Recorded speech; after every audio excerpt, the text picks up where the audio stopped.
भारतीय राज्य जम्मू और कश्मीर के जम्मू में स्थित प्रसिद्ध हिंदू तीर्थ स्थल वैष्णो देवी का मंदिर है। नवरात्रि पर्व के दौरान भारी संख्या में यहां तीर्थ यात्री आते हैं। वैष्णो देवी मंदिर के ऊपर भैरव बाबा का एक प्रसिद्ध मंदिर है। सर्दियों के दौरान यहां बर्फबारी होती है। ग्रीष्म काल के दौरान तापमान पर्यटकों के लिए उपयुक्त होता है। आओ जानते हैं इस मंदिर के 10 रहस्य। लगभग 5200 फीट की ऊंचाई पर त्रिकुटा पहाड़ी पर स्थित यह भारत में तिरुमला वेंकटेश्वर मंदिर के बाद दूसरा सर्वाधिक देखा जाने वाला धार्मिक तीर्थ स्थल है। कटरा से ही वैष्णो देवी की पैदल चढ़ाई शुरू होती है, जो भवन तक करीब 13 किलोमीटर और भैरव मंदिर तक 14.5 किलोमीटर है। त्रिकुटा की पहाड़ियों पर स्थित एक गुफा में माता वैष्णो देवी की स्वयंभू 3 मूर्तियां हैं। देवी काली दाएं, सरस्वती बाएं और लक्ष्मी मध्य पिंडी के रूप में गुफा में विराजित हैं। इन तीनों पिंडियों के सम्मिलित रूप को वैष्णो देवी माता कहा जाता है। इस स्थान को माता का भवन कहा जाता है। पवित्र गुफा की लंबाई 98 फीट है। इस गुफा में एक बड़ा चबूतरा बना हुआ है। इस चबूतरे पर माता का आसन है, जहां देवी त्रिकुटा अपनी माताओं के साथ विराजमान रहती हैं। भवन वह स्थान है जहां माता ने भैरवनाथ का वध किया था।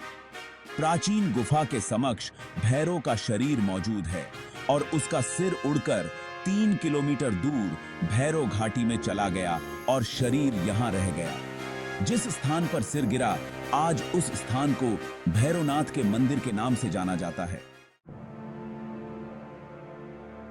एक बार त्रिकुटा की पहाड़ी पर एक सुंदर कन्या को देखकर भैरवनाथ उससे पकड़ने के लिए दौड़े। तब वह कन्या वायु रूप में बदलकर त्रिकुटा पर्वत की ओर उड़ चली। भैरवनाथ भी उनके पीछे भागे। माना जाता है कि तभी मां की रक्षा के लिए वहां पवन पुत्र हनुमान पहुंच गए।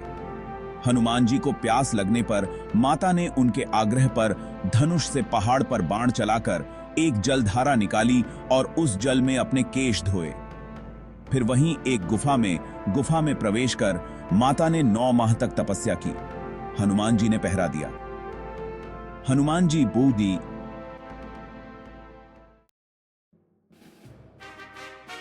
उस दौरान एक साधु ने भैरवनाथ से कहा कि तू जिसे एक कन्या समझ रहा है, वह आदि शक्ति जगदम्बा है, इसलिए उस महाशक्ति का पीछा छोड़ दे। भैरवनाथ ने साधु की बात नहीं मानी। तब माता गुफा की दूसरी ओर से मार्ग बनाकर बाहर निकल गई। यह गुफा आज भी अर्धकुमारी या आदि कुमारी या गर्भजून के नाम से प्रसिद्ध है। अर्धकुमारी के पहले माता की चरण पादुका भी है। यह वह स्थान है जहां माता ने भागते भागते मुड़कर भैरवनाथ को देखा था। भैरवनाथ गुफा के द्वार पर आ धमका। अंत में गुफा से बाहर निकलकर कन्या ने देवी का रूप धारण किया और भैरवनाथ वापस जाने का कहकर फिर से गुफा में चली गईं, लेकिन भैरवनाथ नहीं माना और गुफा में प्रवेश करने लगा। यह देखकर माता की गुफा कर पहरा दे रहे हनुमान जी ने उसे युद्ध के लिए ललकार और दोनों का युद्ध हुआ। युद्ध का कोई अंत नहीं देखकर माता वैष्णवी ने महाकाली का रूप लेकर भैरवनाथ का वध कर दिया। कहा जाता है कि अपने वध के बाद भैरवनाथ को अपनी भूल का पश्चाताप हुआ और उसने मां से क्षमादान की भीख मांगी। माता वैष्णो देवी जानती थीं कि उन पर हमला करने के पीछे भैरव की प्रमुख मंशा मोक्ष प्राप्त करने की थी। तब उन्होंने न केवल भैरव को पुनर्जन्म के चक्र से मुक्ति प्रदान की, बल्कि उसे वरदान देते हुए कहा कि मेरे दर्शन तब तक पूरे नहीं माने जाएंगे जब तक कोई भक्त मेरे बाद तुम्हारे दर्शन नहीं करेगा। मंदिर की कथा। उपरोक्त कथा को वैष्णो देवी के भक्त श्रीधर से जोड़कर भी देखा जाता है। 700 वर्ष से भी अधिक समय पहले कटरा से कुछ दूरी पर स्थित हंसाली गांव में मां वैष्णवी के परम भक्त श्रीधर रहते थे। वे निसंतान और गरीब थे। एक बार उन्होंने माता का भंडारा रखा। भंडारे के एक दिन पहले श्रीधर एक पल के लिए भी सो नहीं पा रहे थे, यह सोचकर कि वह मेहमानों को भोजन कैसे करा सकेंगे। श्रीधर ने अपनी आंखें खोली और सोचा कि इन सभी को भोजन कैसे कराएंगे। तब उसने एक छोटी लड़की को झोपड़ी से बाहर आते हुए देखा, जिसका नाम वैष्णवी था। वह भगवान की कृपा से आई थी। वह सभी को स्वादिष्ट भोजन परोस रही थी। भंडारा बहुत अच्छी तरह से संपन्न हो गया था। भंडारे के बाद श्रीधर उस छोटी लड़ी वैष्णवी के बारे में जानने के लिए उत्सुक थे, पर वैष्णवी गायब हो गई और उसके बाद किसी को नहीं दिखी। बहुत दिनों के बाद श्रीधर को उस छोटी लड़की का सपना आया। उसमें स्पष्ट हुआ कि वह मां वैष्णो देवी थी। माता रानी के रूप में आई लड़की ने उसे गुफा के बारे बताया और 4 बेटों के वरदान के साथ उसे आशीर्वाद दिया।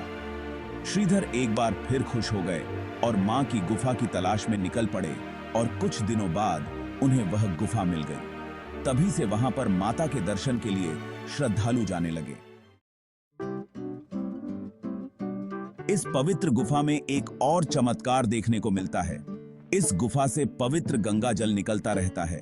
इस गुफा को गर्भ गुफा के नाम से भी जानी जाती है, क्योंकि मान्यता है कि मां वैष्णो ने 9 महीने इस गुफा में ऐसे रही। इस गुफा में केवल एक बार ही जा सकता है। दोबारा उस गुफा में नहीं जा सकता है। जो व्यक्ति इस गर्भ गुफा के अंदर ठहर जाता है, वह पूरी जिंदगी सुखी जीवन व्यतीत करता है। प्राचीन ग्रंथ ऋग्वेद में भी इस त्रिकुट पर्वत का वर्णन किया गया है। मान्यता है कि मां पार्वती के आशीष का तेज इस गुफा पर पड़ता है, जिसकी आराधना में 33 करोड़ देवता हमेशा लगे रहते हैं। कुछ समय पहले यह गुफा काफी सकरी थी। 1977 में एक नई गुफा बनवाई गई है, जिसमें एक गुफा में लोग मंदिर के लिए प्रवेश करते हैं और दूसरी गुफा से बाहर निकल जाते हैं। कहा जाता है कि इस गुफा के दर्शन कम ही लोग कर पाते हैं और मां वैष्णो देवी का दर्शन बस किस्मत वाले ही कर पाते हैं। मां वैष्णो देवी की गुफा में भैरव का शरीर रखा गया है। मां वैष्णो ने भैरव को त्रिशूल से मारा था और उसका सिर उड़कर भैरव घाटी में चला गया था।